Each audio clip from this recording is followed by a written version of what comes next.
मैं उदों भी कहा सी, हुण भी कहना भी निहंग ਸਿੰਘਾਂ ਦੇ ਵਿੱਚ कुछ गलत अंसर घुसपैठ कर चुके हैं। क्रिमिनल टाइप के लोग ਜਿਹੜੇ ਲੁਕਣ ਲਈ ਉੱਥੇ ਵੜ ਚੁੱਕੇ ਨੇ, ਕਿਉਂਕਿ ਇੱਕ ਤੇ ਅਸੀਂ ਜਿੰਨੇ ਵੀ ਉਹੋ ਜਿਹਾ ਬਾਣਾ ਪਾਇਆ ਹੁੰਦਾ, ਚੋਲਾ ਪਾਇਆ ਹੁੰਦਾ ਤੇ ਉਹ ਗੋਲ ਪੱਗ ਬੰਨੀ ਹੁੰਦੀ, ਉਹਨੂੰ ਨਿਹੰਗ ਕਹਿ ਦਿੰਦੇ ਆ। ਸਾਰੇ ਨਿਹੰਗ ਨਹੀਂ, ਬਹੁਤ ਸਾਰੇ ਜਿਹੜੇ ਟਕਸਾਲੀ ਨੇ ਉਹਨਾਂ ਦੇ ਪਹਿਰਾਵਾ ਵੀ ਇਹੋ ਜਿਹਾ ਜਿਹਨੂੰ ਵੇਖ ਕੇ ਲੋਕੀ ਨਿਹੰਗ ਸਮਝ ਲੈਂਦੇ ਨੇ। ਭਿੰਡਰਾ ਮਹਿਤਾ ਜਥਾ ਵਾਲੇ ਨੇ ਜਿਹੜੇ ਆਪਣੇ ਆਪ ਨੂੰ ਦਮਦਮੀ ਟਕਸਾਲ ਕਹਿੰਦੇ ਨੇ, ਉਹਨਾਂ ਦੀ ਕੁਝ ਜ਼ਮੀਨ ਵੀ ਜਿਹੜੀ ਹੈ ਬਿਆਸਾ ਦੇ ਡੇਰੇ ਦੇ ਨਾਲ ਲੱਗਦੀ ਹੈ, ਔਰ ਕਈ ਵਾਰੀ ਵਿਵਾਦ ਹੋ ਚੁੱਕਾ ਹੈ ਕਿ ਉਹਨਾਂ ਦੇ ਡੰਗਰ ਜਿਹੜੇ ਨੇ ਉੱਧਰ ਚਲੇ ਜਾਂਦੇ ਨੇ। ਬਿਆਸਾ ਵਾਲਿਆਂ ਨੇ ਬਹੁਤ ਸਾਰੀਆਂ ਜ਼ਮੀਨਾਂ ਤੇ ਲੋਕਾਂ ਦੀਆਂ ਜ਼ਮੀਨਾਂ ਤੇ ਕਬਜ਼ੇ ਕੀਤੇ ਹੋਏ ਨੇ, ਔਰ ਉਹਨਾਂ ਦੀ ਕੋਸ਼ਿਸ਼ ਇਹ ਹੁੰਦੀ ਹੈ ਵੀ ਹੋਰ ਜਿਹੜੀ ਨਾਲ ਲੱਗਦੀ ਜ਼ਮੀਨ ਹੈ ਨਾ, ਉਹਨਾਂ ਨੂੰ ਇੰਨਾ ਪਰੇਸ਼ਾਨ ਕਰੋ ਕਿ ਉਹ ਜ਼ਮੀਨ ਵੀ ਉਹਨਾਂ ਕੋਲੋਂ ਖੋਹ ਲਈ ਜਾਏ। ਅਸੀਂ ਜਾਂਦੇ ਹਾਂ ਆਪਣੇ ਗੁਰਦੁਆਰਿਆਂ ਜਾ ਕੇ ਪ੍ਰਚਾਰ ਕਰਨੇ ਹਾਂ, ਬੜੀ ਦੂਰ ਦੂਰ ਤੱਕ ਜਾਂਦੇ ਹਾਂ ਅਸੀਂ ਪ੍ਰਚਾਰ ਆਪਣੇ ਗੁਰਦੁਆਰਿਆਂ 'ਚ ਕਰਨੇ ਹਾਂ। ਅਸੀਂ ਘਰੋਂ ਘਰੀ ਫਿਰ ਕੇ ਪ੍ਰਚਾਰ ਨਹੀਂ ਕਰਦੇ। ਘਰੋਂ ਘਰੀ ਫਿਰ ਕੇ ਜਿਸ ਵੇਲੇ ਲੋਕਾਂ ਨੂੰ ਅਸੀਂ ਮੂਰਖ ਬਣਾਉਣ ਦੀ ਕੋਸ਼ਿਸ਼ ਕਰਨੇ ਹਾਂ ਨਾ, ਤੇ ਉਹਦੇ ਵਿੱਚੋਂ ਟਕਰਾਅ ਵਾਲਾ ਮਾਹੌਲ ਬਣਦਾ। ਜਿਸ ਵੇਲੇ ਘਰੋਂ ਘਰੀ ਤੁਰੇ ਫਿਰਦੇ ਨੇ, ਉਹਦੇ ਨਾਲ ਮਾਹੌਲ ਖਰਾਬ ਹੁੰਦਾ, ਤੇ ਉਹਨਾਂ ਨੂੰ ਵੀ ਸੀਮਤ ਕਰਨਾ ਚਾਹੀਦਾ ਕਿ ਆਪਣੇ ਗਿਰਜੇ ਦੇ ਵਿੱਚ ਪ੍ਰਚਾਰ ਕਰਨ। ਸਿੱਖ ਆਪਣੇ ਗੁਰਦੁਆਰੇ 'ਚ ਪ੍ਰਚਾਰ ਕਰ ਰਿਹਾ, ਹਿੰਦੂ ਆਪਣੇ ਮੰਦਿਰ 'ਚ ਪ੍ਰਚਾਰ ਕਰ ਰਿਹਾ, ਇਸ ਮੁਸਲਮਾਨ ਜਿਹੜਾ ਆਪਣੀ ਮਸਜਿਦ ਦੇ ਵਿੱਚ ਪ੍ਰਚਾਰ ਕਰ ਰਿਹਾ, ਕੋਈ ਘਰੋਂ ਘਰੇ ਨਹੀਂ ਤੁਰਿਆ ਫਿਰਦਾ। ਈਸਾਈ ਭਾਈਚਾਰੇ ਨਾਲ ਹੋਇਆ। ਮੈਂ ਉੱਥੇ ਵੀ ਇਹ ਗੱਲ ਕਹਾਂਗਾ ਕਿ ਉੱਥੇ ਜਾ ਕੇ ਹਮਲਾ ਕਰਕੇ ਉਹਨਾਂ ਦੇ ਭੰਨ ਤੋੜ ਕਰਨੀ ਉਹ ਠੀਕ ਨਹੀਂ। ਦਲੀਲ ਦੇ ਨਾਲ ਗੱਲਬਾਤ ਕੀਤੀ ਜਾਏ ਤਾਂ ਸਿੱਖੀ ਤੋਂ ਉੱਚਾ ਧਰਮ ਕੋਈ ਨਹੀਂ, ਵਿਚਾਰਧਾਰਾ ਕੋਈ ਨਹੀਂ। ਸਿੱਖਾਂ ਦੇ ਵਿੱਚ ਵੀ ਕੋਈ ਇਹੋ ਜਿਹੇ ਬਹਿਰੂਪੀਏ ਵੜ ਚੁੱਕੇ ਨੇ ਜੋ ਡਿਸਟਰਬ ਕਰਨਾ ਚਾਹੁੰਦੇ ਨੇ? ਨਹੀਂ, ਸਿੱਖਾਂ ਦੇ ਵਿੱਚ ਤਾਂ ਬਹੁਤ ਜ਼ਿਆਦਾ ਘੁਸਪੈਠ ਹੋ ਚੁੱਕੀ ਹੈ। ਇਹੀ ਡਿਸਟਰਬ ਕਰਨਾ ਚਾਹੁੰਦੇ ਨੇ। ਉਹਨਾਂ ਨੂੰ ਭੇਜਿਆ ਹੀ ਇਸ ਕਰਕੇ ਹੋ ਸਕਦਾ ਕਿ ਤੁਸੀਂ ਜਾ ਕੇ ਡਿਸਟਰਬ ਕਰੋ। ਇਸ ਗੱਲ ਨੂੰ ਦੀ ਵੀ ਤਾਂ ਪੀੜਾ ਸਿੱਖ ਕੌਮ ਨੂੰ ਹੁੰਦੀ ਹੈ ਨਾ, ਵੀ ਸਾਡੇ ਘਰ ਦੇ ਵਿੱਚ ਆ ਕੇ ਕੋਈ ਇੰਜ ਕਰੇ ਔਰ ਸਾਡੇ ਘਰ ਦੇ ਮੈਂਬਰਾਂ ਨੂੰ ਤੋੜਨਾ ਸ਼ੁਰੂ ਕਰ ਦੇਵੇ, ਸਾਡੇ ਪਰਿਵਾਰ ਦੇ ਮੈਂਬਰਾਂ ਨੂੰ ਤੋੜਨਾ ਸ਼ੁਰੂ ਕਰ ਦੇਵੇ, ਉਹਦੀ ਤਕਲੀਫ ਤਾਂ ਹੁੰਦੀ ਹੈ। ਕਮਜ਼ੋਰ ਕੌਣ ਹੋਇਆ? ਆਪਾਂ ਕਮਜ਼ੋਰ ਹੋਏ ਕਿ ਜਿਹੜਾ ਪੈਸੇ ਦੇ ਰਿਹਾ ਉਹ ਜ਼ਿਆਦਾ ਵੱਡਾ ਹੋ ਗਿਆ? ਕਿ ਸਾਡਾ ਸ਼੍ਰੋਮਣੀ ਗੁਰਦੁਆਰਾ ਪ੍ਰਬੰਧਕ ਕਮੇਟੀ ਬਹੁਤ ਬੁਰੀ ਤਰ੍ਹਾਂ ਫੇਲ ਹੋਈ ਹੈ। ਜੋ ਸਿੱਖੀ ਦਾ ਪ੍ਰਚਾਰ ਉਹਨਾਂ ਨੂੰ ਕਰਨਾ ਚਾਹੀਦਾ ਸੀ, ਜੋ ਸਿੱਖਾਂ ਦੇ ਅੰਦਰ ਦ੍ਰਿੜਤਾ ਹੋਣੀ ਚਾਹੀਦੀ ਸੀ, ਜੋ ਕਮਿਟਮੈਂਟ ਹੋਣੀ ਚਾਹੀਦੀ, ਅਸੀਂ ਆਪਣੇ ਕੌਮ ਪ੍ਰਤੀ, ਆਪਣੇ ਗੁਰੂ ਪ੍ਰਤੀ ਪਿਆਰ ਹੋਣਾ ਚਾਹੀਦਾ ਸੀ, ਉਹ ਨਹੀਂ ਪੜ ਸਕੇ।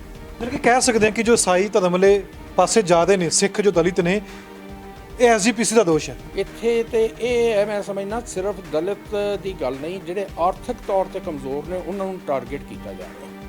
ਉਹਦੇ ਵਿੱਚ ਦਲਿਤ ਭਾਈਚਾਰਾ ਜਿਹੜਾ ਉਹ ਜ਼ਿਆਦਾ ਗਿਣਤੀ ਦੇ ਵਿੱਚ ਆਉਂਦਾ। ਅਸੀਂ ਇੰਨਾ ਪੈਸਾ ਕਿੱਥੋਂ ਲੈ ਕੇ ਆਵਾਂਗੇ ਵੀ ਹਰੇਕ ਨੂੰ ਪੈਸਾ ਦੇ ਕੇ ਧਰਮ ਪਰਿਵਰਤਨ ਕਰ ਲਈਏ? 7 ਲੱਖ ਮਿਲਦਾ, 8 ਲੱਖ ਮਿਲਦਾ, ਚਾਹੇ 2 ਲੱਖ ਮਿਲਦਾ, ਕਿ ਗੁਜ਼ਾਰਾ ਚੱਲ ਜੂਗਾ ਧਰਮ ਬਦਲ ਕੇ? ਉਹਨਾਂ ਸਾਰੀ ਜ਼ਿੰਦਗੀ ਲੰਘ ਜੂਗੀ। ਦੇਖੋ, ਇਹ ਤੇ ਜਿਹੜਾ ਲੈਣ ਵਾਲਾ ਨਾ, ਉਹਨੇ ਸੋਚਣਾ ਵੀ ਇਹ ਕਿੰਨਾ ਚਿਰ ਮੇਰੇ ਕੰਮ ਆਉਣਾ ਹੈ, ਲੇਕਿਨ ਜਿਹੜਾ ਗਰੀਬੀ ਦੇ ਵਿੱਚ ਹੁੰਦਾ, ਕਿਸੇ ਵੇਲੇ ਲੋੜ ਦੇ ਵਿੱਚ ਹੁੰਦਾ, ਉਹ ਆਪਣੀ ਲੋੜ ਦਾ ਮਾਰਿਆ ਬਹੁਤ ਥੋੜ੍ਹੇ ਦੇ ਉੱਤੇ ਵੀ ਵਿਕ ਜਾਂਦਾ।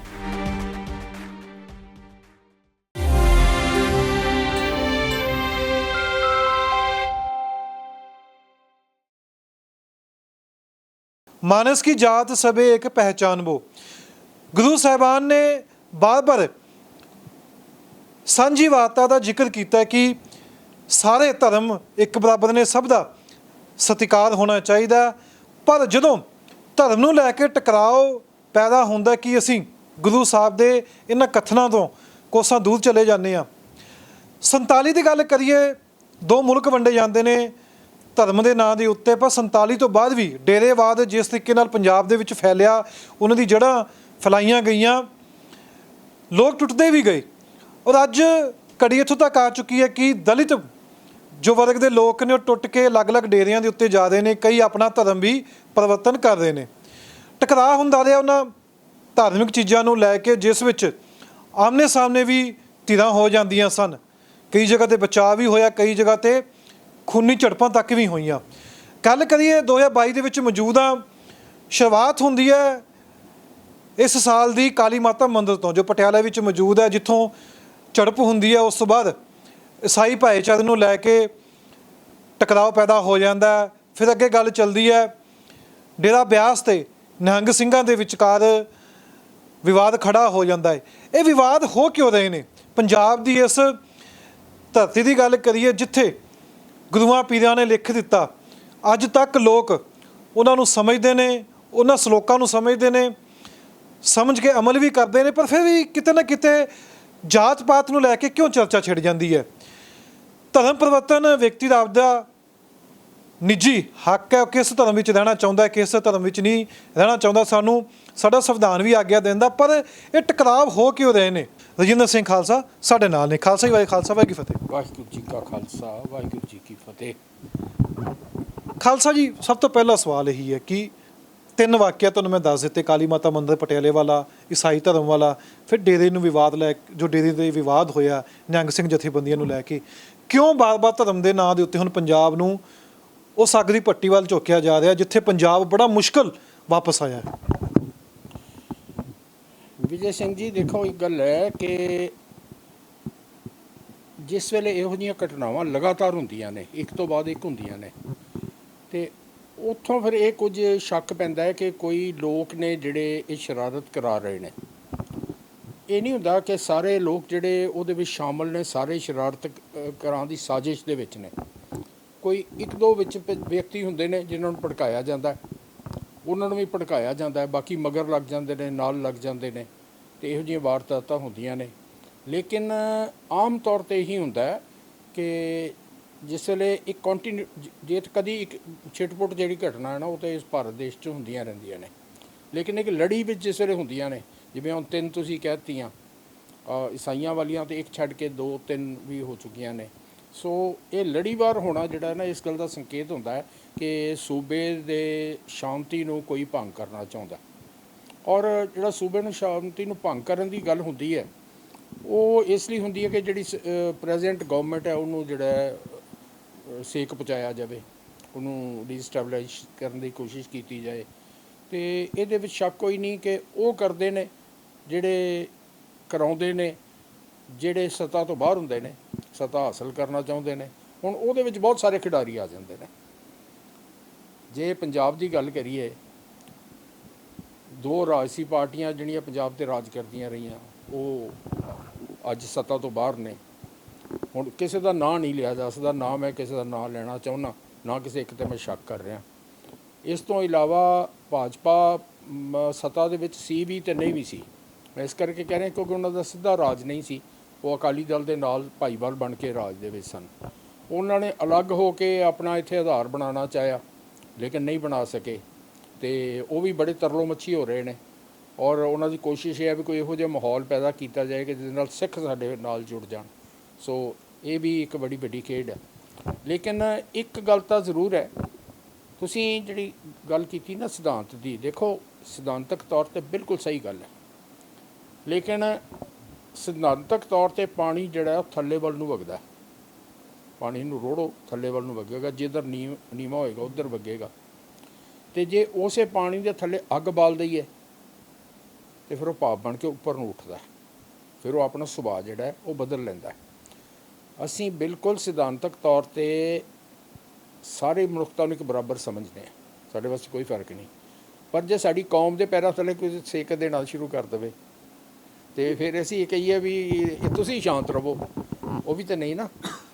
ਸੇਕ ਦੇ ਕੌਣ ਰਿਹਾ? ਖਾਲਸਾ ਜੀ, ਮੇਰਾ ਸਵਾਲ ਇਹੀ ਹੈ, ਸੇਕ ਦੇ ਕੌਣ ਰਿਹਾ?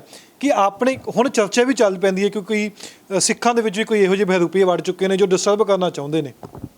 ਨਹੀਂ, ਸਿੱਖਾਂ ਦੇ ਵਿੱਚ ਤਾਂ ਬਹੁਤ ਜ਼ਿਆਦਾ ਘੁਸਪੈਠ ਹੋ ਚੁੱਕੀ ਹੈ। ਇਹੀ ਡਿਸਟਰਬ ਕਰਨਾ ਚਾਹੁੰਦੇ ਨੇ। ਉਹਨਾਂ ਨੂੰ ਭੇਜਿਆ ਹੀ ਇਸ ਕਰਕੇ ਹੋ ਸਕਦਾ ਕਿ ਤੁਸੀਂ ਜਾ ਕੇ ਡਿਸਟਰਬ ਕਰੋ। ਫਿਰ ਜੋ ਘਟਨਾਵਾਂ ਹੋਈਆਂ ਨੇ, ਕਿ ਵਾਕਈ ਉਹ ਵਿੱਚ ਵੜ ਕੇ ਸਿੱਖਾਂ ਦੇ ਡਿਸਟਰਬ ਕੀਤਾ ਗਿਆ? ਇਹ ਨਹੀਂ ਕਹਿੰਦਾ ਕਿ ਇਹ ਘਟਨਾਵਾਂ ਉਹਨਾਂ ਨੇ ਕਰਾਈਆਂ ਨੇ, ਹੋ ਵੀ ਸਕਦੀਆਂ ਨੇ, ਪਰ ਮੈਂ ਇਹ ਕਹਾਂ ਕਿ ਉਹਨਾਂ ਨੇ ਹੀ ਕਰਾਈਆਂ ਨੇ। ਉਹਦੇ ਕੋਈ ਆਥੈਂਟਿਕ ਮੇਰੇ ਕੋਲ ਕੋਈ ਆਥੈਂਟਿਕ ਪ੍ਰੂਫ ਤਾਂ ਹੈ ਨਹੀਂ, ਲੇਕਿਨ ਮਾਹੌਲ ਵੀ ਬਣਿਆ। ਦੇਖੋ, ਇਹ ਧਰਤੀ ਜਿਹੜੀ ਹੈ ਨਾ, ਗੁਰੂਆਂ ਦੀ ਧਰਤੀ ਹੈ। ਪੰਜਾਬ ਜਿਉਂਦਾ ਗੁਰਾਂ ਦੇ ਨਾਂ 'ਤੇ, ਅਤੇ ਉਸ ਧਰਤੀ 'ਤੇ ਆ ਕੇ ਸਾਡੇ ਕੁਝ ਵੀਰ ਜਿਹੜੇ ਇਕਨੋਮਿਕਲੀ ਵੀਕ ਰਹਿ ਗਏ, ਕੁਝ ਪੜ੍ਹਾਈ ਲਿਖਾਈ ਵੱਲੋਂ ਪਛੜ ਗਏ, ਉਹਨਾਂ ਨੂੰ ਕੋਈ ਲਾਲਚ ਦੇ ਕੇ, ਲੋਭ ਦੇ ਕੇ, ਕੁਝ ਭਰਮਾਂ 'ਚ ਪਾ ਕੇ ਅਤੇ ਉਹਨਾਂ ਦਾ ਧਰਮ ਤਬਦੀਲ ਕਰਾਉਣਾ, ਉਹਨਾਂ ਦੀ ਜਿਹੜੀ ਕਮਜ਼ੋਰੀ, ਆਰਥਿਕ ਕਮਜ਼ੋਰੀ ਹੈ, ਉਹਦਾ ਲਾਭ ਲੈਣਾ, ਇਹ ਵੀ ਤਾਂ ਬੜੀ ਮਾੜੀ ਗੱਲ ਹੈ ਨਾ। ਇਸ ਗੱਲ ਨੂੰ ਦੀ ਵੀ ਤਾਂ ਪੀੜਾ ਸਿੱਖ ਕੌਮ ਨੂੰ ਹੁੰਦੀ ਹੈ ਨਾ, ਵੀ ਸਾਡੇ ਘਰ ਦੇ ਵਿੱਚ ਆ ਕੇ ਕੋਈ ਇੰਜ ਕਰੇ ਔਰ ਸਾਡੇ ਘਰ ਦੇ ਮੈਂਬਰਾਂ ਨੂੰ ਤੋੜਨਾ ਸ਼ੁਰੂ ਕਰ ਦੇਵੇ, ਸਾਡੇ ਪਰਿਵਾਰ ਦੇ ਮੈਂਬਰਾਂ ਨੂੰ ਤੋੜਨਾ ਸ਼ੁਰੂ ਕਰ ਦੇਵੇ, ਤਾਂ ਉਹਦੀ ਤਕਲੀਫ ਤਾਂ ਹੁੰਦੀ ਹੈ। ਕਮਜ਼ੋਰ ਕੌਣ ਹੋਇਆ? ਆਪਾਂ ਕਮਜ਼ੋਰ ਹੋਏ ਕਿ ਜਿਹੜਾ ਪੈਸੇ ਦੇ ਰਿਹਾ ਉਹ ਜ਼ਿਆਦਾ ਵੱਡਾ ਹੋ ਗਿਆ? ਨਹੀਂ, ਦੇਖੋ ਗੱਲ ਇਹ ਹੈ ਆਰਥਿਕ ਹਾਲਾਤ ਹਰ ਕੌਮ ਦੇ ਵਿੱਚ ਕੋਈ ਸਾਰਿਆਂ ਦੇ ਬਰਾਬਰ ਨਹੀਂ ਹੁੰਦੇ, ਦੁਨੀਆ ਦੇ ਵਿੱਚ ਬਰਾਬਰ ਨਹੀਂ ਹੁੰਦੇ। ਜਿਹੜੀ ਆਰਥਿਕ ਤੌਰ 'ਤੇ ਵਖਰੇਵਾਂ ਹੈ ਉਹ ਹੁੰਦਾ ਹੈ ਹਰ ਕੌਮ ਦੇ ਵਿੱਚ। ਉਹਦੇ ਵਿੱਚ ਇੱਕ ਜ਼ਰੂਰ ਮੈਂ ਗੱਲ ਕਹਾਂਗਾ ਕਿ ਸਾਡਾ ਸ਼੍ਰੋਮਣੀ ਗੁਰਦੁਆਰਾ ਪ੍ਰਬੰਧਕ ਕਮੇਟੀ ਬਹੁਤ ਬੁਰੀ ਤਰ੍ਹਾਂ ਫੇਲ ਹੋਈ ਹੈ।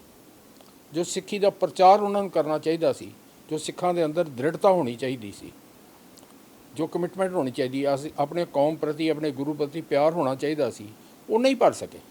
ਉਹ ਜ਼ਿਆਦਾ ਰਾਜਨੀਤੀ ਦੇ ਵਿੱਚ ਲੱਗੇ ਰਹੇ। ਜਿਹੜਾ ਗੁਰਦੁਆਰਿਆਂ ਦੇ ਵਿੱਚ ਇੰਨੀ ਲੱਖਾਂ ਕਰੋੜਾਂ ਰੁਪਏ ਦੀ ਭੇਟਾ ਆਉਂਦੀ ਰਹੀ, ਸੈਂਕੜੇ ਕਰੋੜਾਂ ਦੀ ਭੇਟਾ ਆਉਂਦੀ ਰਹੀ, ਉਹਦੀ ਦੁਰਵਰਤੋਂ ਸਿਆਸੀ ਪਰਪਸ ਵਾਸਤੇ ਕੀਤੀ ਜਾਂਦੀ ਰਹੀ। ਇਹਦੇ ਵਿੱਚ ਕੋਈ ਸ਼ੱਕ ਨਹੀਂ ਕਿ ਇਹ ਸਾਰੇ ਦਾ ਅਸਲ ਜ਼ਿੰਮੇਵਾਰ ਜਿਹੜਾ ਨਾ ਉਹ ਸ਼੍ਰੋਮਣੀ ਕਮੇਟੀ ਹੈ, ਕਿਉਂਕਿ ਉਹ ਜਿਹੜਾ ਉਹਨਾਂ ਨੂੰ ਅਸਲੀ ਕੰਮ ਸੀ ਉਹਨਾਂ ਦਾ ਕਿ ਉਹ ਸਿੱਖੀ ਦਾ ਪ੍ਰਚਾਰ ਕਰਨ ਔਰ ਸਿੱਖਾਂ ਦੇ ਅੰਦਰ ਇੱਕ ਭਾਵਨਾ ਬਣਾ ਕੇ ਰੱਖਣ, ਉਹਦੇ ਵਿੱਚ ਪੂਰੀ ਤਰ੍ਹਾਂ ਫੇਲ ਹੋਏ ਨੇ। ਜਿਵੇਂ ਕਿ ਕਹਿ ਸਕਦੇ ਹਾਂ ਕਿ ਜੋ ਈਸਾਈ ਧਰਮ ਵਾਲੇ ਪਾਸੇ ਜ਼ਿਆਦਾ ਨੇ, ਸਿੱਖ ਜੋ ਦਲਿਤ ਨੇ, ਇਹ ਐਸਜੀਪੀਸੀ ਦਾ ਦੋਸ਼ ਹੈ। ਦੇਖੋ ਗੱਲ ਜਿਹੜੀ ਹੈ ਨਾ ਦਲਿਤ ਦੀ, ਮੈਂ ਇਹ ਨਹੀਂ ਕਹਿੰਦਾ ਕਿ ਸਾਡੀ ਕੌਮ 'ਚ ਵਖਰੇਵਾ ਨਹੀਂ ਹੈ। ਪਹਿਲੀ ਗੱਲ ਤਾਂ ਸਿਧਾਂਤਕ ਤੌਰ 'ਤੇ ਵਖਰੇਵਾ ਨਹੀਂ ਹੈ। ਸਾਡੇ ਗੁਰੂ ਸਾਹਿਬ ਨੇ ਸਾਰਿਆਂ ਨੂੰ ਬਰਾਬਰੀ ਦਿੱਤੀ ਹੈ। ਸਤਿਗੁਰੂ ਨੇ ਤਾਂ ਇਹ ਕਹਿਤਾ, ਖੱਤਰੀ ਬ੍ਰਾਹਮਣ ਸ਼ੂਦ ਵੈਸ ਉਪਦੇਸ਼ ਚੌਂ ਵਰਨਾ ਕੋ ਸਾਂਝਾ, ਸਾਰਿਆਂ ਨੂੰ ਇੱਕ ਸਟੇਟਸ ਦੇ ਉੱਤੇ ਲੈ ਆਂਦਾ, ਇੱਕ ਲੈਵਲ ਦੇ ਉੱਤੇ ਲੈ ਆਂਦਾ। ਔਰ ਖੰਡੇ ਬਾਟੇ ਦੀ ਪਾਹੁਲ ਛਕਾਈ, ਕਿਸੇ ਜ਼ਾਤ ਪਾਤ ਵਰਨ ਵੇਦ ਦਾ ਭੇਦਭਾਵ ਜਿਹੜਾ ਉਹਨੂੰ ਪਾਸੇ ਰੱਖ ਕੇ ਸਾਰਿਆਂ ਨੂੰ ਇੱਕੋ ਬਾਟੇ ਤੋਂ ਖੰਡੇ ਬਾਟੇ ਦੀ ਪਾਹੁਲ ਛਕਾਈ, ਉਹ ਸਾਰੀ ਬਰਾਬਰੀ ਹੈ ਉਹਦੇ ਵਿੱਚ। ਲੇਕਿਨ ਕੁਝ ਲੋਕ ਆਪਣੀ ਅਗਿਆਨਤਾ ਕਰਕੇ, ਕੁਝ ਲੋਕ ਆਪਣੇ ਸਵਾਰਥਾਂ ਕਰਕੇ ਵਿੱਚ ਮਤਭੇਦ ਪੈਦਾ ਕਰਦੇ ਰਹਿੰਦੇ ਨੇ। ਉਹ ਜਿਹੜੇ ਨੇ ਉਹ ਦਲਿਤ ਵੀਰਾਂ ਵਿੱਚ ਵੀ ਹੁੰਦੇ ਨੇ ਅਤੇ ਦੂਜਿਆਂ 'ਚ ਵੀ ਹੁੰਦੇ ਨੇ। ਦਲਿਤ ਵੀਰਾਂ ਨੂੰ ਉਕਸਾਉਂਦੇ ਨੇ ਕਿ ਤੁਹਾਡੇ ਨਾਲ ਵਖਰੇਵਾ ਹੋ ਰਿਹਾ ਆਪਣੀ ਲੀਡਰੀ ਬਣਾਉਣ ਵਾਸਤੇ, ਆਪਣੇ ਅਲੱਗ ਡੇਰੇ ਚਲਾਉਣ ਦੇ ਵਾਸਤੇ। ਉਹ ਨਿੱਕੀ ਨਿੱਕੀ ਗੱਲ ਨੂੰ ਬਹੁਤ ਉਭਾਰ ਕੇ ਜਿਹੜਾ ਉਹਨੂੰ ਪੇਸ਼ ਕਰਦੇ ਨੇ। ਉਹ ਕੋਈ ਉਹਨਾਂ ਦੇ ਹਮਦਰਦ ਨਹੀਂ ਹੁੰਦੇ, ਉਹ ਸਿੱਖ ਕੌਮ ਦੇ ਦੁਸ਼ਮਣ ਹੁੰਦੇ ਨੇ। ਉਹ ਆਪਣੇ ਸਵਾਰਥ 'ਚ ਹੁੰਦੇ ਨੇ ਕਿ ਅਸੀਂ ਆਪਣਾ ਡੇਰਾ ਬਣਾ ਲਈਏ, ਆਪਣੀ ਸ਼ੋਹਰਤ ਬਣਾ ਲਈਏ, ਬਹੁਤ ਸਾਰੇ ਲੋਕਾਂ ਨੂੰ ਇਸ ਨਾਂ ਪਿੱਛੇ ਆਪਣੇ ਪਿੱਛੇ ਲਾ ਲਈਏ। ਉਹ ਲੋਕ ਵੀ ਬਹੁਤ ਵੱਡੇ ਜ਼ਿੰਮੇਵਾਰ ਨੇ ਇੱਥੇ। ਤੇ ਇਹ ਹੈ, ਮੈਂ ਸਮਝਦਾ ਸਿਰਫ ਦਲਿਤ ਦੀ ਗੱਲ ਨਹੀਂ, ਜਿਹੜੇ ਆਰਥਿਕ ਤੌਰ 'ਤੇ ਕਮਜ਼ੋਰ ਨੇ ਉਹਨਾਂ ਨੂੰ ਟਾਰਗੇਟ ਕੀਤਾ ਜਾ ਰਿਹਾ। ਉਹਦੇ ਵਿੱਚ ਦਲਿਤ ਭਾਈਚਾਰਾ ਜਿਹੜਾ ਉਹ ਜ਼ਿਆਦਾ ਗਿਣਤੀ ਦੇ ਵਿੱਚ ਆਉਂਦਾ। ਅਸੀਂ ਇੰਨਾ ਪੈਸਾ ਕਿੱਥੋਂ ਲੈ ਕੇ ਆਵਾਂਗੇ ਵੀ ਹਰੇਕ ਨੂੰ ਪੈਸਾ ਦੇ ਕੇ ਧਰਮ ਪਰਿਵਰਤਨ ਕਰ ਲਈਏ? 7-8 ਲੱਖ ਨਾਲ ਕੀ ਗੁਜ਼ਾਰਾ ਚੱਲ ਜੂਗਾ? 7 ਲੱਖ ਮਿਲਦਾ, 8 ਲੱਖ ਮਿਲਦਾ, ਚਾਹੇ 2 ਲੱਖ ਮਿਲਦਾ, ਕੀ ਗੁਜ਼ਾਰਾ ਚੱਲ ਜੂਗਾ ਧਰਮ ਬਦਲ ਕੇ? ਉਹਨਾਂ ਸਾਰੀ ਜ਼ਿੰਦਗੀ ਲੰਘ ਜੂਗੀ? ਨਹੀਂ, ਦੇਖੋ ਇਹ ਤਾਂ ਜਿਹੜਾ ਲੈਣ ਵਾਲਾ ਨਾ ਉਹਨੇ ਸੋਚਣਾ ਵੀ ਇਹ ਕਿੰਨਾ ਚਿਰ ਮੇਰੇ ਕੰਮ ਆਉਣਾ ਹੈ। ਲੇਕਿਨ ਜਿਹੜਾ ਗਰੀਬੀ ਦੇ ਵਿੱਚ ਹੁੰਦਾ, ਕਿਸੇ ਵੇਲੇ ਲੋੜ ਦੇ ਵਿੱਚ ਹੁੰਦਾ, ਉਹ ਆਪਣੀ ਲੋੜ ਦਾ ਮਾਰਿਆ ਬਹੁਤ ਥੋੜ੍ਹੇ ਦੇ ਉੱਤੇ ਵੀ ਵਿਕ ਜਾਂਦਾ। ਇਹ ਤਾਂ ਹਰ ਆਦਮੀ ਦੀ ਆਪਣਾ ਆਪਣਾ ਸਟੇਟਸ ਹੈ। ਕੋਈ ਬੰਦਾ ਜਿਹੜਾ ਕਰੋੜਾਂ 'ਚ ਵੀ ਨਹੀਂ ਵਿਕਦਾ, ਅਤੇ ਕੋਈ ਜਿਹੜਾ ਉਹ ਸ਼ਰਾਬ ਦੀ ਬੋਤਲ ਪਿੱਛੇ ਵਿਕ ਜਾਂਦਾ, ਕੋਈ ਜਿਹੜਾ ਗੱਲਾਂ ਬਾਤਾਂ 'ਚ ਵਿਕ ਜਾਂਦਾ। ਔਰ ਦੂਸਰਾ ਉਹਨਾਂ ਵੱਲੋਂ ਜਿਹੜਾ ਭਰਮਜਾਲ ਫੈਲਾਇਆ ਜਾਂਦਾ ਨਾ ਉਹ ਬਹੁਤ ਵੱਡਾ। ਮੈਂ ਤੁਹਾਨੂੰ ਬਾਹਰਲੀ ਗੱਲ ਕੀ ਦੱਸਾਂ, ਅਸੀਂ ਪਹਿਲਾਂ ਜਿਸ ਵੇਲੇ 45 ਸੈਕਟਰ ਰਹਿੰਦੇ ਸਾਂ, ਉੱਥੇ ਕੁਝ ਈਸਾਈ ਵੀਰ ਜਿਹੜੇ ਸਾਡੇ ਘਰ ਆ ਗਏ। ਆ ਕੇ ਪਹਿਲਾਂ ਤਾਂ ਉਹਨਾਂ ਮੈਨੂੰ ਬਾਈਬਲ ਦਿੱਤੀ। ਮੈਂ ਉਹਨਾਂ ਨੂੰ ਕਿਹਾ, ਮੈਂ ਕਿਹਾ ਬਾਈਬਲ ਮੇਰੇ ਕੋਲ ਹੈ, ਮੈਂ ਪੜ੍ਹੀ ਵੀ ਹੈ। ਮੈਂ नहीं, ये भी रख लो, ज़बरदस्ती हो मतलब बगैर, आप रख लीजिए, कोई पढ़ेगा घर में, कोई पढ़ेगा। मैं क्या भाई पहला है, आप रख लीजिए। मैं चल रख दे भाई, ये तो नहीं जिद है। उसके बाद वो आ गया, कहना प्रे फॉर यू। मैं क्या भाई, shall you pray for me, I can pray for myself. मैं अपनी अरदास जी कारपुर गए आप कर सकना, तेन की ज़रूरत है मेरी करन दी? नहीं, आप देखिए मेरी प्रेयर से आपको बहुत फ़ायदा पहुँचेगा। फिर मैं थोड़ा स्ट्रिक्ट होया, मैं क्या दौड़ जाए इत्थों। तो किसी होर नूं जाके जिहड़ा है ये निशाना बना, किसी मूर्ख नूं, तेरी अरदास ते मेरी अरदास से एडा वड्डा फर्क पै गया भी तूं परमात्मा नूं मिलिया होया ते मैं दूर हाँ, मैं अपने परमात्मा नाल आप गलबात कर सकना। उन्हां वल्लों भी ये जिहड़ा है ना बहुत कीता जांदा है। पिछले कुछ समय दे विच बहुत अग्रैसिव होए होए ने, पंजाब दे विच बहुत अगे वधण दी कोशिश कर रहे हैं। ਉਹਦੇ ਕਰਕੇ ਇਹ ਹਾਲਾਤ ਬਣਨੇ ਕੋਈ ਵੱਡੀ ਗੱਲ ਨਹੀਂ ਸੀ।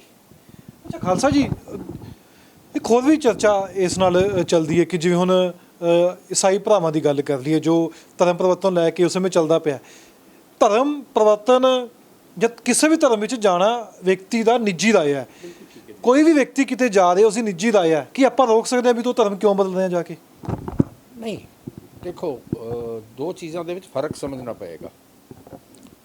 ਇੱਕ ਹੁੰਦਾ ਤੁਸੀਂ ਦੂਜੇ ਧਰਮ ਬਾਰੇ ਪੜ੍ਹਿਆ, ਉਹਦੇ ਤੋਂ ਪ੍ਰਭਾਵਿਤ ਹੋ ਗਏ ਹੋ, ਉਹਦੇ ਗੁਣਾਂ ਕਰਕੇ ਤੁਸੀਂ ਆਪਣੇ ਆਪ ਉਹਦੇ ਵਿੱਚ ਜਾ ਰਹੇ ਹੋ, ਹੈ ਨਾ। ਇੱਕ ਹੁੰਦਾ ਤੁਹਾਨੂੰ ਆ ਕੇ ਭਰਮ ਭੁਲੇਖੇ ਪਾ ਕੇ ਪ੍ਰੇਰਿਆ ਜਾ ਰਿਹਾ। ਇੱਥੇ ਇੱਕ ਫਰਾਂਸੀਸੀ ਸਿੱਖ ਨੇ, ਸ਼ਾਇਦ ਤੁਸੀਂ ਜਾਣਦੇ ਹੋ, ਉੱਥੇ 34 ਸੈਕਟਰ ਉਹਨਾਂ ਦਾ ਘਰ ਹੈ। ਵੈਸੇ ਅਨੰਦਪੁਰ ਸਾਹਿਬ ਦੇ ਨੇੜੇ ਉਹ ਫਾਰਮਿੰਗ ਕਰਦੇ ਨੇ। ਉਹ ਫਰਾਂਸੀਸੀ ਤੋਂ ਸਿੱਖ ਬਣੇ ਨੇ। ਹੁਣ ਉਹਨਾਂ ਨੂੰ ਮੈਂ 2 ਵਾਰੀ ਇੰਟਰਵਿਊ ਕੀਤਾ। ਉਹਨਾਂ ਨੇ ਸਾਰਿਆਂ ਧਰਮਾਂ ਬਾਰੇ ਪੜ੍ਹਿਆ। ਉਹਦੇ ਬਾਅਦ ਉਹਨਾਂ ਸਿੱਖ ਧਰਮ ਬਾਰੇ ਉਹਨਾਂ ਨੇ ਕਿਸੇ ਨੇ ਜਾਣਕਾਰੀ ਦਿੱਤੀ ਵੀ ਇਹ ਵੀ ਇੱਕ ਧਰਮ ਹੈ, ਛੋਟਾ ਜਿਹਾ ਕੌਮ ਹੈ, ਤੁਸੀਂ ਇਹ ਵੀ ਪੜ੍ਹੋ।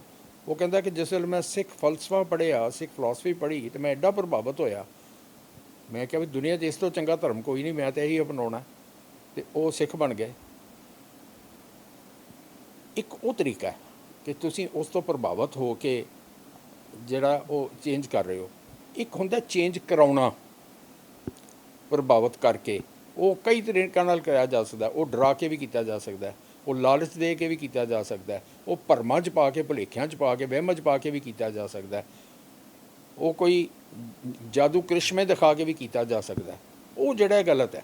ਜੇ ਕੋਈ ਆਪਣੀ ਚੋਇਸ ਦੇ ਨਾਲ ਆਪਣਾ ਧਰਮ ਪਰਿਵਰਤਨ ਕਰਦਾ, ਉਹ ਸੋਚ ਸਮਝ ਕੇ, ਵਿਚਾਰ ਕੇ, ਉਹਦੇ ਗੁਣਾਂ ਔਗੁਣਾਂ ਨੂੰ ਵੇਖ ਕੇ, ਉਹਦੇ ਪਲੱਸ ਮਾਈਨਸ ਪੁਆਇੰਟ ਸਾਰੇ ਦੇਖ ਕੇ ਵੀ ਇਹਦੇ ਵਿੱਚ ਕੀ ਚੰਗਾ ਕੀ ਮਾੜਾ ਹੈ, ਮੈਂ ਜਿਹੜੇ ਧਰਮ 'ਚ ਹੋਣਾ ਉਹਦੇ ਵਿੱਚ ਕੀ ਕਮੀ ਹੈ, ਅਤੇ ਜਿੱਥੇ ਮੈਂ ਜਾ ਰਿਹਾ ਉੱਥੇ ਕੀ ਮੈਨੂੰ ਚੰਗਾ ਮਿਲੇਗਾ, ਇਹਨਾਂ ਚੀਜ਼ਾਂ ਨੂੰ ਵੇਖ ਕੇ ਜਾਂਦਾ, ਆਪਣੀ ਮਰਜ਼ੀ ਨਾਲ ਜਾਂਦਾ, ਅਤੇ ਉਹ ਠੀਕ ਹੈ। ਇੱਥੇ ਤਾਂ ਬਹੁਤਾ ਜਿਹੜਾ ਧਰਮ ਪਰਿਵਰਤਨ ਕਰਾਇਆ ਜਾ ਰਿਹਾ, ਹੋ ਨਹੀਂ ਰਿਹਾ, ਕਰਾਇਆ ਜਾ ਰਿਹਾ। ਅੱਛਾ ਖਾਲਸਾ ਜੀ, ਹੁਣ ਗੱਲ ਕਰੀਏ ਨਿਹੰਗ ਸਿੰਘਾਂ ਜਥੇਬੰਦੀਆਂ ਦੀ। ਆਪਾਂ ਇੱਕ ਇੰਟਰਵਿਊ ਕੀਤਾ ਸੀ, ਤੁਹਾਨੂੰ ਯਾਦ ਹੋਣਾ, ਕਿਸਾਨੀ ਅੰਦੋਲਨ ਵਿੱਚ ਨਿਹੰਗ ਸਿੰਘਾਂ ਨੇ ਇੱਕ ਵਿਅਕਤੀ ਨੂੰ ਮਾਰ ਕੇ ਟੰਗ ਦਿੱਤਾ। ਉਸ ਤੋਂ ਬਾਅਦ ਉਹ ਵਿਅਕਤੀ ਦਾ ਜਦੋਂ ਕੱਢਿਆ ਗਿਆ ਪਿਛੋਕੜ ਦਲਿਤ ਪਰਿਵਾਰ ਨਾਲ ਜੁੜਦਾ ਨਜ਼ਰ ਆਇਆ ਸੀ।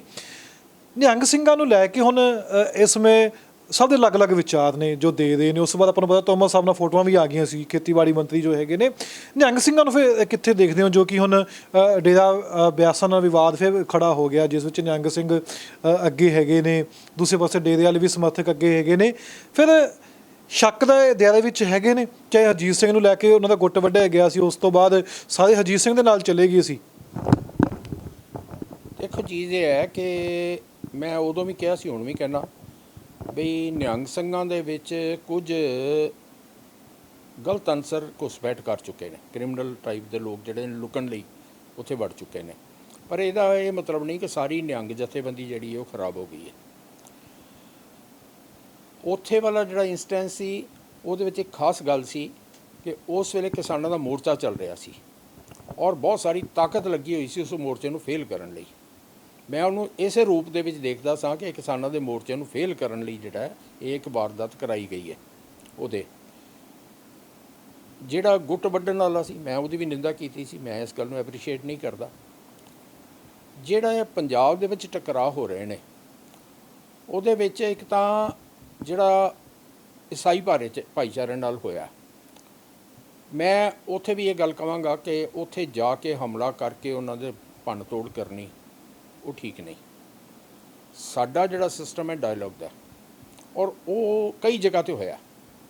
ਕਈ ਪਿੰਡਾਂ ਦੇ ਵਿੱਚ ਈਸਾਈ ਪ੍ਰਚਾਰਕ ਗਏ ਨੇ, ਉਹਨਾਂ ਨੇ ਜਾ ਕੇ ਉੱਥੇ ਲੋਕਾਂ ਨੂੰ ਭਰਮਾਉਣ ਦੀ ਕੋਸ਼ਿਸ਼ ਕੀਤੀ ਹੈ, ਅਤੇ ਪਿੰਡ ਵਾਲਿਆਂ ਨੇ ਉਹਨਾਂ ਨਾਲ ਗੱਲਬਾਤ ਕੀਤੀ ਹੈ, ਤੁਸੀਂ ਗਲਤ ਕੰਮ ਕਰ ਰਹੇ ਹੋ, ਔਰ ਉਹਨਾਂ ਨੂੰ ਉੱਥੋਂ ਆਪਣੇ ਪਿੰਡਾਂ 'ਚੋਂ ਤੋੜ ਦਿੱਤਾ। ਹੁਣ ਆਪਣੇ ਪਿੰਡਾਂ 'ਚ ਪ੍ਰਚਾਰ ਨਹੀਂ ਕਰਨ ਦਿੱਤਾ। ਇਹ ਸਹੀ ਤਰੀਕਾ ਹੈ, ਡਾਇਲੋਗ ਦੇ ਨਾਲ ਗੱਲ ਕਰਕੇ ਉਹਨਾਂ ਨੂੰ ਸਮਝਾਉਣਾ ਔਰ ਉਹਨਾਂ ਨੂੰ ਤੋੜ ਦੇਣਾ। ਉਹਨਾਂ ਵਿੱਚੋਂ ਕਈ ਹੋ ਸਕਦਾ ਇਹ ਪਛਤਾਵਾ ਵੀ ਕਰ ਰਹੇ ਹੋਣ ਕਿ ਅਸੀਂ ਈਸਾਈ ਕਿਉਂ ਬਣ ਗਏ ਹਾਂ ਸਿੱਖ ਤੋਂ, ਐਸਾ ਵੀ ਹੋ ਸਕਦਾ। ਔਰ ਜੇ ਦਲੀਲ ਦੇ ਨਾਲ ਗੱਲਬਾਤ ਕੀਤੀ ਜਾਏ ਤਾਂ ਸਿੱਖੀ ਤੋਂ ਉੱਚਾ ਧਰਮ ਕੋਈ ਨਹੀਂ, ਵਿਚਾਰਧਾਰਾ ਕੋਈ ਨਹੀਂ। ਜਿਹਨੂੰ ਵੀ ਲਿਜਾਇਆ ਜਾਂਦਾ ਭਰਮਾ ਕੇ ਲਿਜਾਇਆ ਜਾਂਦਾ। ਮੈਂ ਇਸ ਗੱਲ ਦੀ ਸ਼ਲਾਘਾ ਨਹੀਂ ਕਰਦਾ, ਲੇਕਿਨ ਜਿਹੜਾ ਤੁਸੀਂ ਲਿੰਕ ਕਰ ਰਹੇ ਹੋ ਨਾ ਬਿਆਸਾ ਵਾਲੇ ਉੱਥੇ ਜਿਹੜਾ ਹੋਇਆ, ਉਹ ਅੱਜ ਨਹੀਂ ਹੋਇਆ, ਉਹ ਪਹਿਲਾਂ ਵੀ ਹੋ ਚੁੱਕਾ।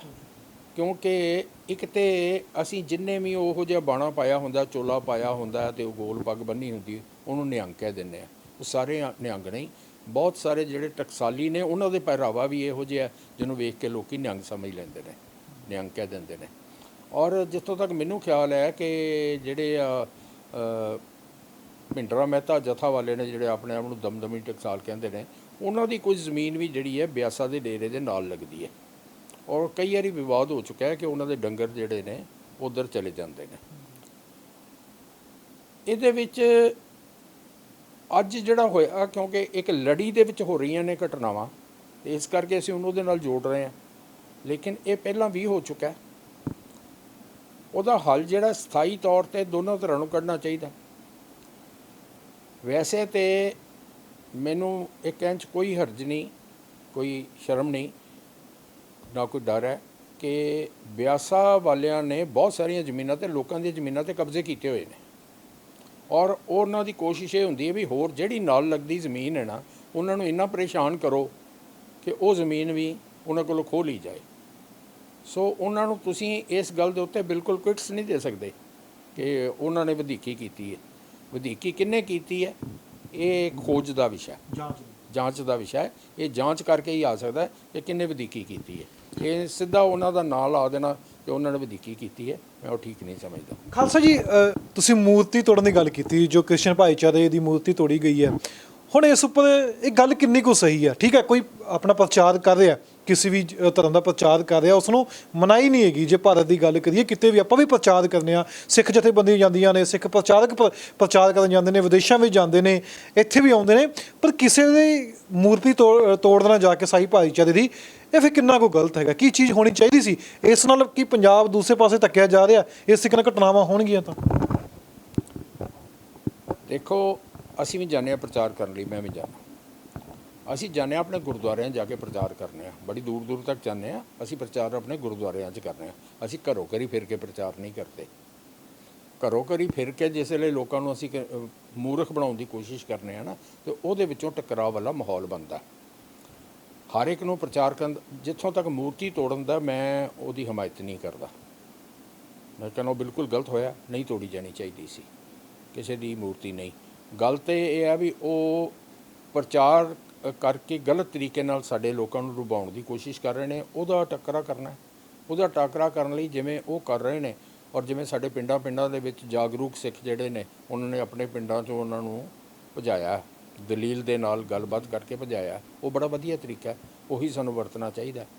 ਲੇਕਿਨ ਸਰਕਾਰ ਨੂੰ ਵੀ ਇੱਕ ਵੇਖਣਾ ਚਾਹੀਦਾ ਹੈ। ਮੈਂ ਪੰਜਾਬ ਸਰਕਾਰ ਨੂੰ ਖਾਸ ਤੌਰ 'ਤੇ ਇਸ ਗੱਲ ਦਾ ਧਿਆਨ ਦਿਵਾਵਾਂਗਾ ਕਿ ਜਿਸ ਵੇਲੇ ਉਹ ਘਰੋਂ ਘਰੀ ਤੁਰੇ ਫਿਰਦੇ ਨੇ, ਉਹਦੇ ਨਾਲ ਮਾਹੌਲ ਖਰਾਬ ਹੁੰਦਾ, ਅਤੇ ਉਹਨਾਂ ਨੂੰ ਵੀ ਸੀਮਤ ਕਰਨਾ ਚਾਹੀਦਾ ਕਿ ਆਪਣੇ ਗਿਰਜੇ ਦੇ ਵਿੱਚ ਪ੍ਰਚਾਰ ਕਰਨ। ਸਿੱਖ ਆਪਣੇ ਗੁਰਦੁਆਰੇ 'ਚ ਪ੍ਰਚਾਰ ਕਰ ਰਿਹਾ, ਹਿੰਦੂ ਆਪਣੇ ਮੰਦਿਰ 'ਚ ਪ੍ਰਚਾਰ ਕਰ ਰਿਹਾ, ਇਸ ਮੁਸਲਮਾਨ ਜਿਹੜਾ ਆਪਣੀ ਮਸਜਿਦ ਦੇ ਵਿੱਚ ਪ੍ਰਚਾਰ ਕਰ ਰਿਹਾ। ਕੋਈ ਘਰੋਂ ਘਰੀ ਨਹੀਂ ਤੁਰਿਆ ਫਿਰਦਾ। ਉਹ ਭਾਵੇਂ ਮਿਸ਼ਨਰੀ ਸਾਡੇ ਸਿੱਖਾਂ ਦੇ ਵਿੱਚ ਵੀ ਨੇ, ਉਹ ਘਰੋਂ ਘਰੀ ਜਾ ਕੇ ਨਹੀਂ ਕਿਸੇ ਨੂੰ ਧਰਮ ਤਬਦੀਲ ਕਰਨ ਲਈ ਕਹਿ ਰਹੇ। ਜਿਸ ਵੇਲੇ ਇਹੋ ਜਿਹਾ ਮਾਹੌਲ ਬਣਦਾ, ਇਹਦੇ ਪਿੱਛੇ ਫਿਰ ਇਹ ਹਾਲਾਤ ਬਣ ਜਾਂਦੇ ਨੇ ਕਿ ਸੂਬੇ ਦੇ ਵਿੱਚ ਹਾਲਾਤ ਵਿਗੜ ਜਾਣ। ਉਹਦੇ ਵਾਸਤੇ ਤੁਸੀਂ ਕੌਮ ਨੂੰ ਜ਼ਿੰਮੇਵਾਰ ਨਹੀਂ ਠਹਿਰਾ ਸਕਦੇ ਕਿ ਤੁਸੀਂ ਜੀ ਇਹ ਹਮਲਾ ਕਰਤਾ, ਇਹ ਕਰਤਾ, ਉਹ ਕਰਤਾ। ਜੇ ਉਹ ਇਹ ਕੰਮ ਨੂੰ ਜਾਰੀ ਰੱਖਣਗੇ, ਉਹਦੇ ਨਾਲ ਮਾਹੌਲ ਖਰਾਬ ਹੋਏਗਾ। ਉਹਨਾਂ ਨੂੰ ਚਾਹੀਦਾ ਹੈ ਸਰਕਾਰ ਨੂੰ ਕਿ ਉਹਨਾਂ ਨੂੰ ਕਹਿਣ ਕਿ ਆਪਣੇ ਗਿਰਜੇ ਦੇ ਵਿੱਚ ਜੋ ਆਪਣਾ ਧਰਮ ਪ੍ਰਚਾਰ ਕਰਨਾ, ਉਹਦੇ ਵਿੱਚ ਕਰੋ। ਲੋਕਾਂ ਦੇ ਘਰੋਂ ਘਰੀ ਜਾ ਕੇ ਇੰਝ ਮਾਹੌਲ ਖਰਾਬ ਕਰਨ ਦੀ ਕੋਸ਼ਿਸ਼ ਨਾ ਕਰੋ। ਖਾਲਸਾ ਜੀ, ਮੇਰਾ ਇੱਕ ਆਖਰੀ ਸਵਾਲ ਹੈ ਤੁਹਾਨੂੰ ਕਿ ਜੋ ਮੈਂ ਤੁਹਾਨੂੰ ਘਟਨਾਵਾਂ ਦੱਸੀਆਂ ਕਰਮਵਾਦ ਪਿਛਲੇ 5.5-6 ਮਹੀਨੇ ਵਿੱਚ, ਜਦੋਂ ਦੀ ਸੱਤਾ ਵਿੱਚ ਆਮ ਆਦਮੀ ਪਾਰਟੀ ਸਰਕਾਰ ਹੋਈ ਹੈ, ਤੁਹਾਨੂੰ ਮੈਂ 3 ਘਟਨਾਵਾਂ ਦੱਸੀਆਂ ਨੇ। ਹੱਲ ਕੀ ਹੈ? ਮੇਨ ਤਾਂ ਆਪਾਂ ਹੱਲ ਵਾਲੇ ਪਾਸੇ ਜਾਈਏ। ਇਹਦਾ ਹੱਲ ਕੀ ਹੈ? ਕ੍ਰਿਸਚਨ ਭਾਈਚਾਰਾ ਕਹਿ ਰਿਹਾ ਵੀ ਇਹ ਨਹੀਂ ਚੀਜ਼ਾਂ ਹੋਣੀਆਂ ਚਾਹੀਦੀਆਂ ਸੀ, ਸਿੱਖ ਭਾਈਚਾਰਾ ਵੀ ਕਹਿ ਰਿਹਾ ਵੀ ਨਹੀਂ ਚੀਜ਼ਾਂ ਹੋਣੀਆਂ ਚਾਹੀਦੀਆਂ ਸੀ। ਅਖੀਰ ਵਿੱਚ ਇਸ ਦਾ ਹੱਲ ਕੀ ਹੈ? ਕਿ ਅਸੀਂ ਇੰਨੇ ਅਗਰੈਸਿਵ ਹੋ ਜਾਂਦੇ ਕਿ ਮੂਰਤੀ ਤੋੜ ਦਿੱਤੀ, ਤੁਸੀਂ ਕਹਿੰਦੇ ਵੀ ਮੂਰਤੀ ਉਹਨਾਂ ਦੀ ਨਹੀਂ ਤੋੜੀ ਜਾਣੀ ਚਾਹੀਦੀ ਸੀ, ਗਲਤ ਹੈਗਾ, ਅਸੀਂ ਜਾ ਕੇ ਮੂਰਤੀ ਤੋੜ ਦਿੰਦੇ। ਕੱਲ੍ਹ ਨੂੰ ਫਿਰ ਸਾਡੇ ਹੀ ਵਿਅਕਤੀ ਜਾਂ ਸਿੱਖ ਭਾਈਚਾਰਾ ਕਿਸੇ ਦੀ ਮੂਰਤੀ ਜਾ ਕੇ ਤੋੜ ਦਿੰਦਾ, ਉਹਦਾ ਗੱਲ ਹੋਰ ਵੱਧਦੀ ਜਾਊਗੀ। ਗੱਲ ਨਿਬੜਦੀ ਕਿੱਥੇ ਜਾ ਕੇ? ਕਿ ਸਾਨੂੰ ਆਪਦੇ ਪ੍ਰਚਾਰ ਵਾਸਤੇ, ਜਾਂ ਜਿਵੇਂ ਤੁਸੀਂ ਕਹਿੰਦੇ ਤਰਕ ਨਾਲ ਗੱਲ ਕਰਨੀ ਚਾਹੀਦੀ ਹੈ, ਜੇ ਅਸੀਂ ਤਰਕ ਨਾਲ ਗੱਲ ਕਰਕੇ ਜਵਾਬ ਵੀ ਦੇ ਸਕਦੇ ਹਾਂ, ਤੇ ਫਿਰ ਸਾਨੂੰ ਮੂਰਤੀਆਂ ਤੋੜਨ ਦੀ ਕੀ ਲੋੜ ਹੈਗੀ ਹੈ? ਉਹਦੇ ਨਾਲ ਤਾਂ ਜਾ ਕੇ ਪੰਜਾਬ ਦਾ ਮਾਹੌਲ ਖਰਾਬ ਹੋਊਗਾ। ਨਹੀਂ, ਮੈਂ ਤਾਂ ਕਿਹਾ ਵੀ ਉਹ ਗਲਤ ਹੈ, ਨਹੀਂ ਤੋੜਨੀ ਚਾਹੀਦੀ। ਰਸਤਾ ਕੀ ਫਿਰ ਇਸ ਦਾ ਠੱਲ ਕਿਵੇਂ ਪਵੇ? ਨਹੀਂ, ਠੱਲ ਪੈਣ ਦਾ ਤਰੀਕਾ ਇਹੀ ਹੈ ਵੀ ਹਰ ਕੋਈ ਆਪਣੇ ਧਾਰਮਿਕ ਸਥਾਨ ਦੇ ਅੰਦਰ ਆਪਣਾ ਪ੍ਰਚਾਰ ਕਰੇ। ਸੜਕਾਂ 'ਤੇ ਫਿਰ ਕੇ ਜਿਹੜਾ ਹੈ ਉਹ ਪ੍ਰਚਾਰ ਕਰਨ ਵਾਲਾ ਕੰਮ ਜਿਹੜਾ ਬੰਦ ਹੋਵੇ। ਜਿਹੜੇ ਆਹ ਟਕਰਾਣੇ, ਜਿਵੇਂ ਡੇਰਾ ਬਿਆਸਾ ਵਾਲਿਆਂ ਦਾ, ਅਤੇ ਚਾਹੇ ਉਹ ਟਕਸਾਲ ਦੇ ਬੰਦੇ ਨੇ ਅਤੇ ਚਾਹੇ ਉਹ ਨਿਹੰਗ ਨੇ, ਦੋਨਾਂ ਦੇ ਜਿਹੜੇ ਵੀ ਨੇ, ਉਹਨਾਂ ਨੂੰ ਆਪਣੀ ਆਪਣੀ ਹੱਦ ਦੇ ਵਿੱਚ ਰਹਿਣ ਵਾਸਤੇ ਇੱਕ ਉੱਥੇ ਕੁਝ ਦੀਵਾਰ ਬਣਾਉਣ, ਜਾਂ ਕੋਈ ਉੱਥੇ ਤਾਰਾਂ ਤੂਰਾਂ ਲਾਉਣ, ਤਾਂ ਕਿ ਜਾਨਵਰ ਨੇ ਤੇ ਜਿਸ ਵੇਲੇ ਚਰਨ ਲਈ ਨਿਕਲਣਾ ਨਾ, ਉਹਨੇ ਇਹ ਨਹੀਂ ਵੇਖਣਾ ਕਿ ਇਹ ਖੇਤ ਮੇਰੇ ਮਾਲਕ ਦਾ ਹੈ ਕਿ ਇਹ ਗੁਆਂਢੀ ਦਾ ਹੈ। ਜਾਨਵਰ ਨੇ ਚਰਨ ਲਈ ਨਿਕਲਣਾ ਹੈ ਤੇ ਉਹਨੂੰ ਤਾਂ ਜਿੱਧਰ ਨੂੰ ਚਾਰਾ ਮਿਲਣਾ ਹੈ ਉਹਨੇ ਉਧਰ ਨੂੰ ਮੂੰਹ ਕਰ ਲੈਣਾ। ਸੋ ਉਹਦਾ ਤਾਂ ਤਰੀਕਾ ਇਹੀ ਹੈ ਕਿ ਉਹਦੀ ਜਿਹੜੀ ਹੈ ਪ੍ਰੋਪਰ ਪ੍ਰਬੰਧ ਕੀਤਾ ਜਾਏ। ਜਿਸ ਵੇਲੇ ਤੁਹਾਡੇ ਨਾਲ ਲੱਗਦੇ ਨੇ ਜਿਨ੍ਹਾਂ ਦੇ ਡੰਗਰ ਨੇ ਉਹਨਾਂ ਨੂੰ ਵੀ ਚਾਹੀਦਾ ਵੀ ਉਹਨਾਂ ਨੂੰ ਤਰੀਕੇ ਨਾਲ ਸੰਭਾਲ ਕੇ ਰੱਖਣ ਤਾਂ ਕਿ ਦੂਜਿਆਂ ਦਾ ਜਾ ਕੇ ਨੁਕਸਾਨ ਨਾ ਕਰਨ। ਜੇ ਇਸ ਤਰ੍ਹਾਂ ਡੰਗਰ ਛੱਡ ਦਿੱਤੇ ਜਾਣ ਤਾਂ ਕਿਸੇ ਦਾ ਵੀ ਨੁਕਸਾਨ ਕਰ ਸਕਦੇ ਨੇ, ਕੋਈ ਵੀ ਬਰਦਾਸ਼ਤ ਨਹੀਂ ਕਰੇਗਾ, ਚਾਹੇ ਉਹ ਡੇਰਾ ਬਿਆਸਾ ਵਾਲੇ ਨੇ।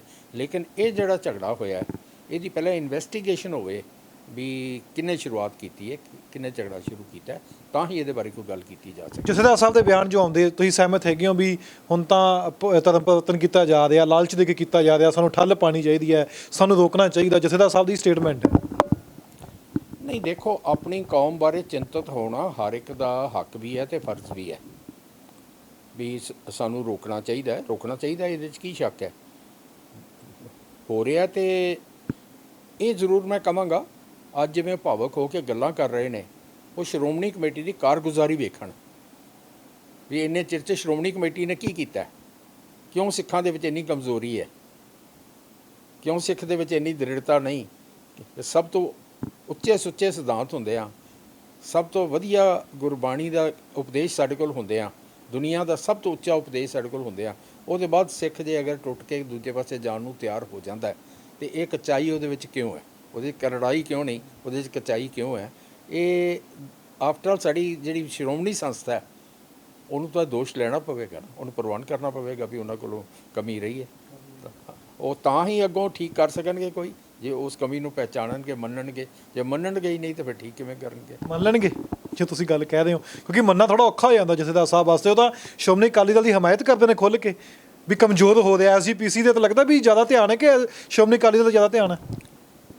ਦੇਖੋ ਵਿਜੇ ਸਿੰਘ ਜੀ, ਮੈਂ ਜਿਹੜੀ ਤੁਸੀਂ ਗੱਲ ਕਹੀ ਹੈ ਨਾ, ਮੈਂ ਤੈਨੂੰ ਕੋਈ ਅਹਿਮੀਅਤ ਨਹੀਂ ਦਿੰਦਾ, ਕਿਉਂਕਿ ਜਥੇਦਾਰ ਸਾਹਿਬ ਸ਼੍ਰੋਮਣੀ ਕਮੇਟੀ ਦੇ ਤਨਖਾਹਦਾਰ ਮੁਲਾਜ਼ਮ ਨੇ ਔਰ ਸ਼੍ਰੋਮਣੀ ਕਮੇਟੀ ਜਿਹੜੀ ਹੈ ਬਾਦਲ ਦੇ ਕਬਜ਼ੇ ਦੇ ਵਿੱਚ ਹੈ। ਇਨਡਾਇਰੈਕਟਲੀ ਉਹ ਬਾਦਲ ਦੇ ਮੁਲਾਜ਼ਮ ਨੇ। ਉਹ ਤੇ ਜਿਵੇਂ ਉਹਨਾਂ ਨੇ ਸਿਆਸੀ ਤੌਰ ਤੇ ਉਹਨਾਂ ਨੂੰ ਵਰਤਣਾ ਉਹ ਵਰਤਦੇ ਨੇ, ਪਹਿਲਾਂ ਵੀ ਵਰਤਦੇ ਰਹੇ ਨੇ, ਹੁਣ ਵੀ ਵਰਤ ਰਹੇ ਨੇ। ਉਹ ਆਪਣਾ ਆਧਾਰ ਸਿੱਖਾਂ 'ਚ ਮੁੜ ਕੇ ਬਣਾਉਣਾ ਚਾਹੁੰਦੇ ਨੇ, ਜਿਹੜਾ ਗਵਾ ਚੁੱਕੇ ਨੇ ਉਹਨੂੰ ਕਿਤੇ ਸ਼੍ਰੋਮਣੀ ਕਮੇਟੀ ਰਾਹੀਂ ਵਾਪਸ ਲੈਣ ਦੀ ਕੋਸ਼ਿਸ਼ ਕਰ ਰਹੇ ਨੇ, ਕਿਤੇ ਜਥੇਦਾਰ ਨੂੰ ਵਰਤ ਕੇ ਲੈਣ ਦੀ ਕੋਸ਼ਿਸ਼ ਕਰ ਰਹੇ ਨੇ। ਹੋਰ ਇਹਨਾਂ ਦਾ ਕਿੰਨੀ ਔਕਾਤ ਹੈ? ਤੁਸੀਂ ਸਾਰੀ ਗੱਲਬਾਤ ਸੁਣੀ ਹੈ। ਸਾਡੇ ਨਾਲ ਮੌਜੂਦ ਸਨ ਰਜਿੰਦਰ ਸਿੰਘ ਖਾਲਸਾ, ਸਮੇਂ-ਸਮੇਂ 'ਤੇ ਆਪਣੀ ਵਿਵਾਕ ਤਰੀਕੇ ਨਾਲ ਗੱਲਬਾਤ ਰੱਖਦੇ ਆਏ ਨੇ। ਇੱਕ ਚੀਜ਼ ਇਹਨਾਂ ਨੇ ਸਾਫ਼ ਕਰ ਦਿੱਤੀ ਹੈ ਕਿ ਮੂਰਤੀਆਂ ਤੋੜਨੀਆਂ ਜੋ ਨੇ ਉਹ ਵਾਜਿਬ ਨਹੀਂ ਸਨ, ਉਹ ਘਟਨਾ ਨਹੀਂ ਹੋਣੀ ਚਾਹੀਦੀ ਸੀ।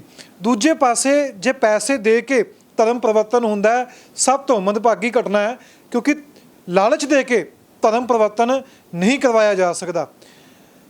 ਈਸਾਈ ਧਰਮ ਜੋ ਕਿ ਉਹਨਾਂ ਦੇ ਲੋਕ ਬਾਰ-ਬਾਰ ਪਿੰਡਾਂ ਵਿੱਚ ਜਾ ਕੇ ਪ੍ਰਚਾਰ ਕਰ ਰਹੇ ਨੇ, ਖਾਲਸਾ ਜੀ ਨੇ ਕਿਹਾ ਕਿ ਉਹ ਵੀ ਬੰਦ ਹੋਣਾ ਚਾਹੀਦਾ। ਘਰ ਘਰ ਪ੍ਰਚਾਰ ਨਹੀਂ ਕਰਨਾ ਚਾਹੀਦਾ। ਜਿੱਥੇ ਵੀ ਉਹਨਾਂ ਦੀਆਂ ਧਾਰਮਿਕ ਸੰਸਥਾਨ ਬਣੇ ਨੇ ਉਹਦੇ ਵਿੱਚ ਜਾ ਕੇ ਪ੍ਰਚਾਰ ਹੋਣੇ ਚਾਹੀਦੇ ਨੇ। ਕਿ SGPC ਦੇ ਕਾਰਨ ਜੋ ਪਿਛੜੇ ਲੋਕ ਨੇ ਉਹ ਟੁੱਟ ਕੇ ਡੇਰੇਵਾਦ ਵਾਲੇ ਪਾਸੇ ਜਾਂ ਈਸਾਈ ਧਰਮ ਵਾਲੇ ਪਾਸੇ ਜਾ ਰਹੇ ਨੇ, ਕਿ ਉਹਨਾਂ ਨੂੰ ਉਹ ਸਥਾਨ ਨਹੀਂ ਮਿਲ ਪਾਇਆ। ਵਿਤਕਰਾ ਅੱਜ ਵੀ ਹੁੰਦਾ। ਤੁਹਾਨੂੰ ਯਾਦ ਹੋਣਾ ਇੱਕ ਨਿਹੰਗ ਸਿੰਘ ਜਥੇਬੰਦੀਆਂ ਨੇ ਕਿਹਾ ਸੀ ਕਿ ਉਹਨਾਂ ਦੇ ਭਾਂਡੇ ਜਦੋਂ ਅੰਮ੍ਰਿਤ ਛਕਾਏ ਜਾਂਦੇ ਨੇ, ਭਾਂਡੇ ਵੀ ਉਹਨਾਂ ਦੇ ਸਾੜ ਦਿੱਤੇ ਜਾਂਦੇ ਨੇ। ਮਾਮਲਾ ਪਹੁੰਚਿਆ ਸੀ ਜਥੇਦਾਰ ਸਾਹਿਬ ਵੱਲੋਂ, ਜਿਨ੍ਹਾਂ ਨੇ ਸਪਸ਼ਟ ਕਹਿ ਦਿੱਤਾ ਸੀ ਕਿ ਕੋਈ ਹੋਰ ਚਰਚਾ ਕਰਨੀ ਹੈ ਕਰੋ, ਇਸ ਉੱਪਰ ਉਹਨਾਂ ਦੇ ਹੱਥ ਬੰਨੇ ਹੋਏ ਨੇ। ਤਾਂ ਚਰਚਾ ਇਸੇ ਤਰੀਕੇ ਨਾਲ ਰਹੇਗੀ, ਪਰ ਧਰਮ ਨੂੰ ਲੈ ਕੇ ਡਿਬੇਟ ਐਂਡਲੈਸ ਹੁੰਦੀ ਹੈ। ਪਰ ਹਰ ਇੱਕ ਵਿਅਕਤੀ ਨੂੰ ਜੋ ਧਰਮ ਦੇ ਨਾਲ ਜੁੜਿਆ ਹੋਇਆ ਹੈ ਉਸ ਨੂੰ ਇਹੀ ਸੋਚਣਾ ਪੈਣਾ ਕਿ ਭਾਈਚਾਰਾ ਕਿਵੇਂ ਕਾਇਮ ਹੋਣਾ ਚਾਹੀਦਾ, ਕਿਉਂਕਿ ਪੰਜਾਬ ਜੋ ਹੈ ਉਹ ਭਾਈਚਾਰੇ ਵਜੋਂ ਹੀ ਜਾਣਿਆ ਜਾਂਦਾ ਹੈ।